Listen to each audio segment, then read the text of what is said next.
ओम नमः शिवाय।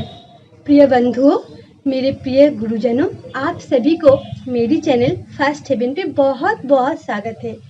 बंधुओं, आज मैं नवरात्रि में माँ दुर्गा के 9 रूपों के बारे में कुछ बातें बताने आई हूँ।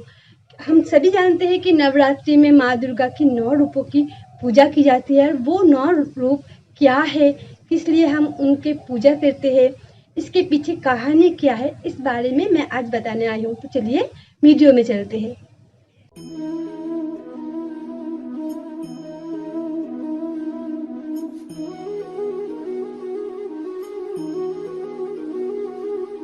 वीडियो में जाने से पहले अगर आप मेरे चैनल पे नए हैं तो प्लीज़ हमारे चैनल को सब्सक्राइब कर दीजिए। और हाँ, सब्सक्राइब बटन के बगल में जो बेल आइकन है उसको जरूर क्लिक कीजिए, क्योंकि मेरी अगली वीडियो आप तक सबसे पहले पहुंच जाएगी। तो चलिए वीडियो में चलते हैं। प्राचीन भारतीय चिंतन परंपरा में माँ दुर्गा को शक्ति की देवी के रूप में मानते हुए इनके विभिन्न स्वरूपों के पूजन, अर्चन और स्तवन का विधान है।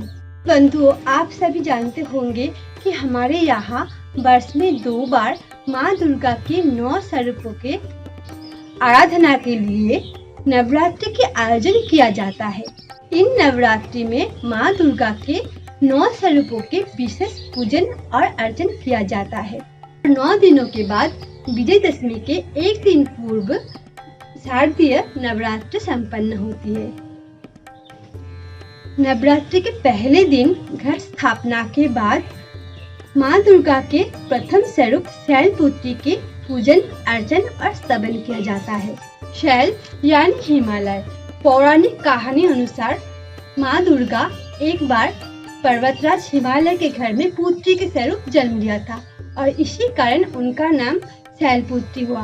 कहानी में यह भी बताया गया है कि पार्वती रूप में जन्म लेने के बाद पार्वती महादेव की बहुत तपस्या की और उसके बाद वो शिव को अपने पति के रूप में प्राप्त किया। वृषभ यानी बैल।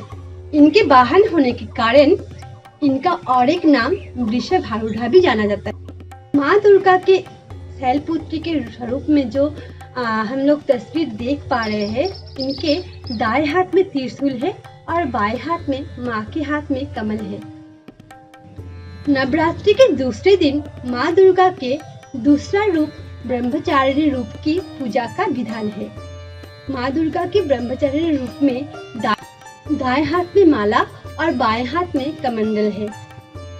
शास्त्रों में बताया गया है कि माँ दुर्गा पर्वतराज के यहाँ पुत्री के रूप में जन्म लिया था और श्री नारद के कहने पर उन्होंने अपने जीवन में महादेव को पाने के लिए ब्रह्मचारिणी या फिर तपस्चारिणी के रूप में बहुत वर्षों तक तपस्या की थी और इसीलिए माँ दुर्गा के इस रूप के नाम ब्रह्मचारिणी या फिर तपस्याचारिणी के नाम से जाना जाता है। अपनी इस तपस्या की अवधि में इन्होंने कई वर्ष तक निराहार रहकर कठिन तपस्या में महादेव को पा लिया था। चंद्रघटा। नवरात्रि के तीसरे दिन महादेवी का इस रूप की वंदन, पूजन और अर्चन करने का विधान है। इन देवी के मस्तक पर घंटे के आकार का अर्धचंद्रमा विराजमान है, इसलिए देवी के इस रूप का नाम चंद्रघटा है। ये देवी के 10 हाथ का वर्णन है और ये खड्ग आदि विभिन्न अस्त्र शस्त्र से सुसज्जित है। ऐसा माना जाता है कि देवी के इस रूप की पूजा करने से मन को अलौकिक शांति की प्राप्ति होती है और इससे न केवल इस लोक में अपितु परलोक में भी परम कल्याण की प्राप्ति होती है। नवरात्रि के चौथे दिन देवी के कुष्मांडा रूप की पूजन अर्चन का विधान बताया गया है। शास्त्रों के अनुसार देवी आदि शक्ति है और ये आदि शक्ति शिव के साथ मिलित होकर इस ब्रह्मांड की रचना की थी, इसलिए देवी की इस रूप को कुष्मांडा देवी माना जाता है। इनकी 8 भुजा है और सिंह है इनका वाहन। देवी की इन 8 भुजाओं में चक्र, गदा, कमंडल, कमल, बाण और कलश है। नवरात्रि के 5वें दिन देवी के स्कंद माता के रूप की पूजा अर्चना की विधान है। स्कंद अर्थात 6 मुख वाले कार्तिकेय का नाम है स्कंद, और 6 मुख वाले स्कंद की माता होने के कारण देवी को स्कंद माता के नाम से जाना जाता है। इनकी 4 भुजाएं हैं। इनकी दाईं तरफ ऊपर भुजा वाली हाथ में कार्तिकेय और निचली भुजा वाली हाथ पे कमल का फूल है। इनके बाएं ओर की भुजा में वरद मुद्रा है और श्वेत कमल है। इनका वाहन है सिंह। क्योंकि ये सूर्य मंडल की अधिष्ठात्री देवी है, इसलिए इनके चारों ओर सूर्य की जैसी तेजोमय रोशनी और मंडल दिखाई देती है। नवरात्रि के 6ठे दिन माँ दुर्गा जी की 6ठे रूप कात्यायनी देवी जी की पूजा अर्चना का विधान है। ऐसा विश्वास है कि माँ कात्यायनी की इस रूप की पूजा करने वाले को धर्म, अर्थ, काम और मोक्ष की इन चतुष्टय की प्राप्ति हो जाती है। क्योंकि इन्होंने कात्य गोत्र के महर्षि कात्यायन के यहाँ जन्म लिया था, इसलिए इस देवी को कात्यायनी देवी के नाम से जाना जाता है। इनका रंग सरने की भांति अत्यंत चमकीला है और इनकी 4 भुजाएं हैं।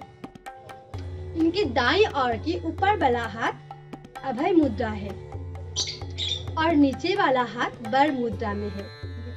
बाईं ओर के ऊपर वाले हाथ में खड्ग यानी कि तलवार है और नीचे वाले हाथ में कमल का फूल है और इनका वाहन भी सिंह है।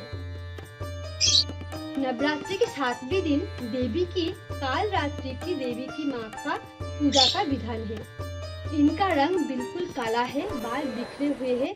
इनके गले में बिजली की भांति चमकीली माला दैदीप्यमान है। इन्हें तमाम आसुरिक शक्तियों का विनाश करने वाला बताया गया है। इनके 3 नेत्र हैं और 4 भुजाएं हैं, जिसकी एक हाथ में तलवार यानी कि खड्ग है, दूसरे में लौह अस्त्र है, तीसरे में अभय मुद्रा है और चौथे में वर मुद्रा है। इनका वाहन गर्दभ यानी गधा है। दोस्तों, नवरात्रि के 8वें दिन महादेवी की गौरी रूप का पूजा की जाती है। जैसा कि इनके नाम से ही स्पष्ट है कि इनका वर्ण पूर्ण रूप से गौर यानी सफेद है। इनके वस्त्र भी सफेद है और सारे आभूषण भी सफेद है।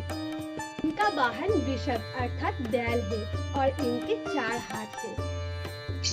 इनके ऊपर वाले दाहिना हाथ अभय मुद्रा है और नीचे वाले हाथ में त्रिशूल है। इनके बाएं ओर के ऊपर वाले हाथ में डमरू है और नीचे वाले हाथ में वर मुद्रा है। सॉरी फ्रेंड्स, बाहर बहुत अंधेरा हो गया था, इसलिए मैं अंदर चली आई। मैं अपनी पूजा घर पे हूँ अभी। नेक्स्ट बात पे मैं यहाँ पे बोलूंगी आप सबको। तो दोस्तों, हम लोग माँ के 8वें रूप में थे और नेक्स्ट है माँ के 9वें रूप। नवरात्रि के 9वें दिन माँ के 9 स्वरूप देवी सिद्धिदात्री की पूजा अर्चना का विधान है। जैसा कि नाम से ही है कि सिद्धिदात्री यानी कि सकल सिद्धियों से ये पूरी है। जो भी इनका पूजा करती है वो इनको सारी सिद्धियों की प्राप्ति होती है। जैसे कि इनके नाम से स्पष्ट है कि सारी सिद्धियों को देने वाली ये सिद्धिदात्री माता है।